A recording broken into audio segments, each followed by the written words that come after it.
একটা কথা বলতেই হয়, যখন জুনিয়র ডক্টরের কথাটা তুললামই, এই যে চারিদিকে বন্যা হয়েছে, মানে আমাদের বিশেষ করে হাওড়া হুগলির দিকে কিংবা তোমার যেখানে যেখানে বন্যা হয়েছে সেখানে কিন্তু জুনিয়র ডক্টরদের একটা টিম চলে যাচ্ছে মানুষকে সেবা করার জন্য।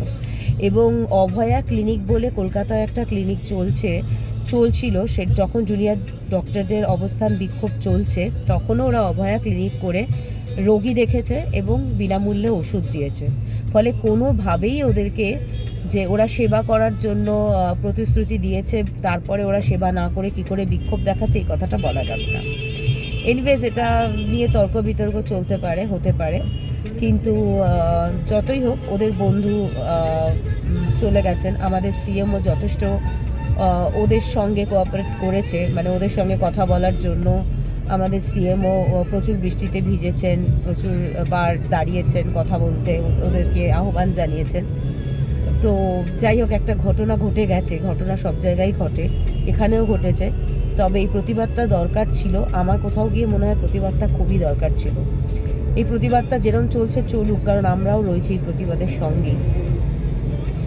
তবে একটা কথা বলবো যে আমাদের উৎসবের যে মরশুমটা আমরা ফিল করি, দুর্গা পুজো কলকাতার সবচেয়ে বড় উৎসব, সেই উৎসবের ফিলটা কিন্তু আমি জানি না আদার্স কোথায় কি। আমি তোমাদের একটু আগেই বললাম, আমার এইটুকু মেয়েও বলেছে যে কিছু দিও না আমাকে।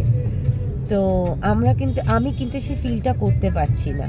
মানে এরকম নয় যে আমি পুজোতে ভীষণ বেরোই, ভীষণ ঘুরি, খুব কিছু এরকম কিছু নয়। আমি সত্যিই খুব একটা পুজোতে বেরোই যে তা নয়, কিংবা ঘুরি।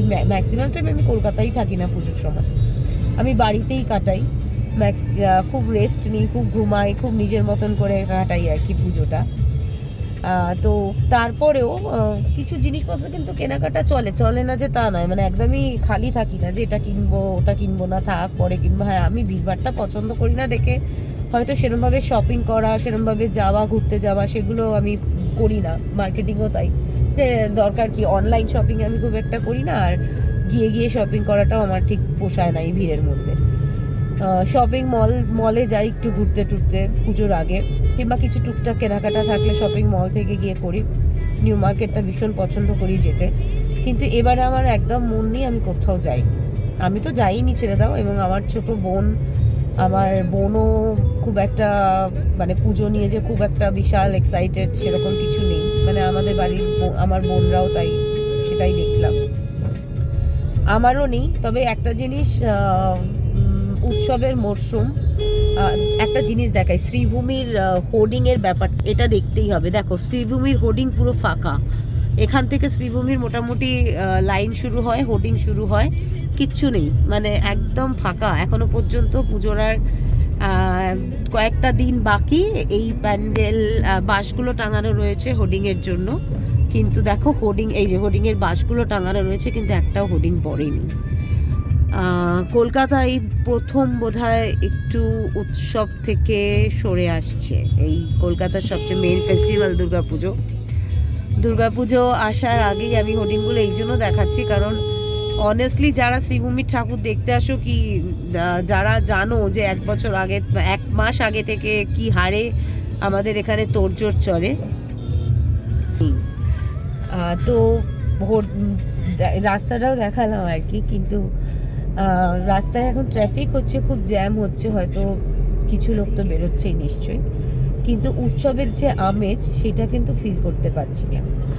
তো যাই হোক, একটাই কামনা করব যে মা আসছেন, মা আসুক, এটা আমাদের জন্য সবার খুব খুশির খবর। আর সব থেকে বড় কথা হচ্ছে, উৎসবের আনন্দ এগুলো সব এক সাইডে রেখে আমি যদি একটু পুরাণ নিয়ে ঘাঁটি, তাহলে বলবো দুর্গা ঠাকুর অসুর বিনাশ করতে আসেন। তো মা পৃথিবীতে আসুক এবং সমস্ত পাপ ধুয়ে দিয়ে যাক, আর সমস্ত অসুরের বধ করে দিয়ে যাক। মা নিশ্চয়ই আসবে, আর মা এলে আমার মনে হয় অসুর বধও হবে, আবার হবে। তো তাই জন্য উৎসব ফেরো কি না ফেরো সেটা যার যার ব্যক্তিগত ব্যাপার, তবে উৎসবের আমেজ কলকাতায় নেই। কলকাতা পুজো ফেস্টিভ্যালটা একটা বিশাল বড় ব্যাপার, জানো, বিদেশেও এর বিশাল নাম, কিন্তু এই বছরটা একটু ফিকে পুজোর রং। যাই হোক, সবাই ভালো থেকো। মা আসছেন, মা নিশ্চয়ই অসুরের বিনাশই করবে এবছরও। যতবার ধরতিতে পাপ হবে ততবার মা আসবেন, এসে অসুর বধ করবেন, এটাই আশা করি। অবশ্যই সবাই উৎসবে থেকো, একটা তো আনন্দ থাকেই। আজকে এখানেই ব্লগ শেষ করছি। সবাই খুব ভালো থেকো, টাটা।